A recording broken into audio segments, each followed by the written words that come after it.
뭐라도 해야지. 2024년 1월 1일 새해가 밝았습니다.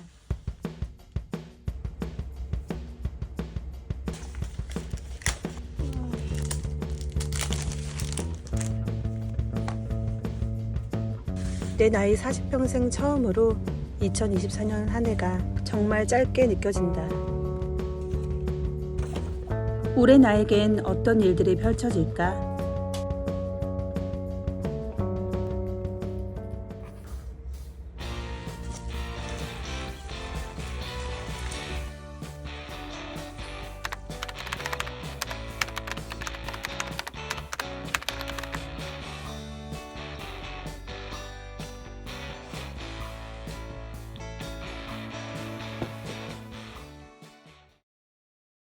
(2017년 12월) 오픈했던 나의 첫 매장 엠플레이스. 오늘 마지막 이야기가 펼쳐집니다. 그럼 바로 시작해 볼게요. 저는 결혼한 지 1년차 되는 해에 해외 봉사활동을 떠났습니다.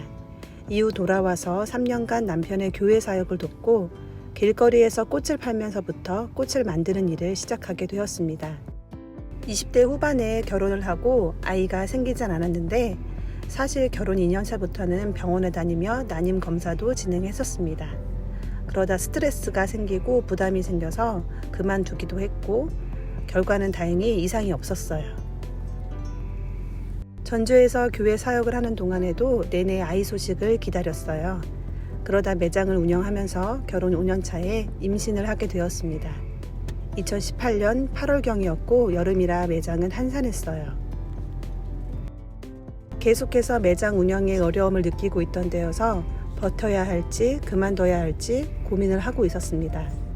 마침 매장에 카페를 하고 싶다고 방문했던 분으로부터 잊을 수 없는 일을 경험한 사건이 있습니다. 네, 바로 매장의 불법 증축 사실이었어요. 말 그대로 불법으로 시설을 늘렸다라는 말인데요. 이게 왜 문제가 되었냐면 먼저 카페를 하려면 매장의 일종 근린시설 용도가 되어야 합니다. 사업자 등록을 한 후 해당 주소지에 영업신고증을 발급받아야 영업을 개시할 수 있어요. 영업신고증을 받으려면 위생교육을 받아야 하는데 보통은 인테리어 시작 전후로 2주 정도 걸리기 때문에 간혹 미루는 경우도 생겨요. 그런데 매장이 불법 증축물이다. 그러면 영업신고는 반려되고 해당 불법 증축물을 철거한 이후 다시 영업신고증을 발급받아야 해요. 그럼 인테리어를 완성했을 경우라면 임차인이 부담을 느껴 계약을 파기하거나 철거 비용을 부담하지 않겠다고 한다면 매장 시작도 전에 어마어마한 비용이 지출되겠죠.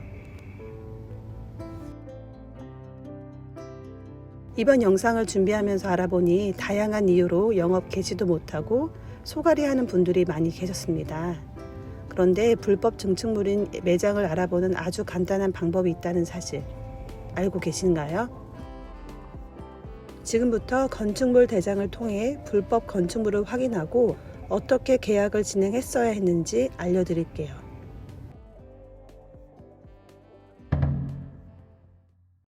네이버 화면에서 건축 행정 시스템 세움터를 검색하고 열람, 건축물 대장 열람, 소재지를 입력합니다. 일반 건축물 한 건이 뜨네요. 주소를 확인하고 열람 신청을 한 뒤 열람합니다. 건축물 대장에는 주소, 소유주, 대지 면적, 연면적, 건축물의 용도 높이 등을 확인할 수 있는데 가장 크게는 등기부 등본과 건축물 대장이 일치하는지 확인해야 해요. 먼저 면적에 보면 40.71제곱미터로 되어 있는데 평수로 확인하면 12평 조금 넘죠? 그런데 매장 인테리어를 할 때도 중개업자와 함께 가서 매물을 확인할 때도 모두 한 20평 정도로 봤었어요.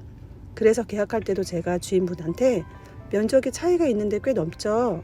했던 기억이 있어요. 저는 당시 카페를 하고자 하는 분의 이야기에 약간의 권리금과 시설비를 받고 매장을 정리하는 게 낫다는 판단을 하게 되었습니다. 임신 초기였기 때문에 컨디션이 매우 좋지 못했어요. 그래서 매장을 넘기기로 결정하고 진행을 하게 되었는데 매장의 실제 면적과 건축물 대장의 면적에 차이가 있음을 알게 되었습니다. 그런데 제가 몰랐을까요? 불행하게도 저는 이 사실을 계약하기 전부터 알고 있었어요.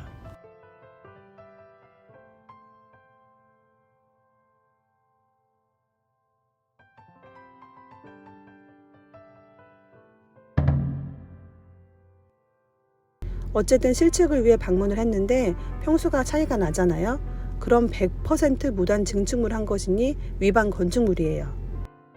위반 건축물로 이미 판명이 나서 적발이 되었다면 건축물 대장에 위반 건축물이라고 쓰여 있어요. 이런 매물을 계약할 경우 계약 만기 전 상가를 내놓을 때 계약에 어려움이 생겨요. 시설비, 권리금을 못 받고 나갈 수 있어 금전적 손해가 커집니다. 위반 건축물 표시가 없어서 계약을 이미 했다면 중개업자나 임차인도 모르쇠로 일관해요. 제 경우가 그랬습니다. 그러니 계약했을 때 실제 면적이 다른 경우 계약자에게 물어봐야 합니다.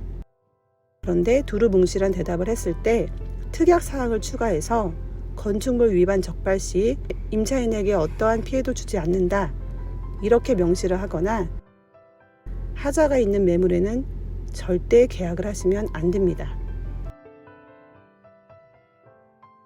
결론적으로 카페를 하시겠다고 했던 분도 포기를 했고 이후 매장을 정리하면서도 두어 분 더 승계를 하시겠다고 했다가 그쪽 중개사분이 불법 증축을 한 사실을 알고 계약이 성사가 되지 않기도 했어요. 다시 알아보니 그 건물은 여전히 불법 증축물로 명시되어 있지 않네요. 저의 무지가 얼마나 큰 잘못이었는지 깨닫게 되었어요. 저의 인생의 첫 사업이 실패로 끝나게 된 것을 자랑하기 위해 영상을 찍은 것이 아니에요. 잘 몰라서 겪게 되는 일들을 미리 알았더라면 달라질 수 있는 사업에 대해 알려드리고 방지하고자 제 실패담을 공유하게 되었습니다. 정말 작게라도 도움이 되었으면 하고요. 그럼 다음 영상에서 뵐게요. 시청해주셔서 감사합니다.